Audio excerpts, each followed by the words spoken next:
எங்க ஐயாவுக்கு வயல்ல வாய்க்க வேண்டிய பாம்பு கடிச்சிட்டு பாம்பு கடிச்சிட்டுனா இந்த நெட்டூர் ஆஸ்பத்திரி ஒரு ஆஸ்பத்திரி இருக்கு, நல்ல பெரிய ஆஸ்பத்திரி. அங்க பிரசவம் பார்ப்பாங்க, நல்லா பார்ப்பாங்க.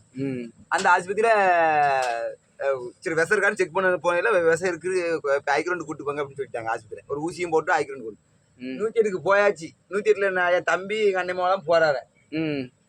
அங்க ஆஸ்பத்திரி போய் ட்ரிப்ஸ் போது விட்டுருக்காங்க, குளுக்கோஸ் அதை சொல்லி விட்டுருக்கு ஊசியை. இவங்க 2 பேரும் குளுக்கோஸ் ஏறட்டும் நம்ம சாப்பிட்டு வந்துடுவோம். இவங்க 2 பேரும் வெளியே வந்திருக்காங்க. இவரும் பின்னாடி ஓடியான்ட்டாராம், எல்லாத்தையும் உருவி போட்டு. அப்ப எதுவும் ஆகலையா? ஒன்னும் ஆகலை. அதுக்கப்புறம் என்ன பண்ணாரு? அதுக்கப்புறம் நல்ல என்ன கதியா தான் வேலை பார்த்துட்டு இருக்காருல்ல. அப்ப இங்க போகும்போது அப்ப என்ன கடிச்சதுன்னே தெரியலையா? பூச்சி தான் கடிச்சிருக்கு. அது பார்த்துட்டாரு, பாம்பே அடிச்சிட்டு இருக்காரு. அப்படியா? பார்த்து அடிச்சுட்டாரு. என்ன பாம்பு? அது ஏதோ புடைமூச்சி மாதிரி உருண்டு ஓடி. ஓகே, அது கடிச்சும் அது ஒண்ணு செய்யுது. அது பழைய காலத்து உடம்பு, நல்ல பீரிங் மாதிரி இருக்கு.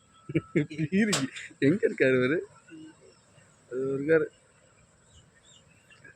என்ன குனிஞ்சு ஏதோ பார்த்துட்டு இருக்காரா? வேலை பார்த்துட்டு இருக்காரு. அது ஏதாவது வேலை வாண்டிட்டே இருப்பாரு.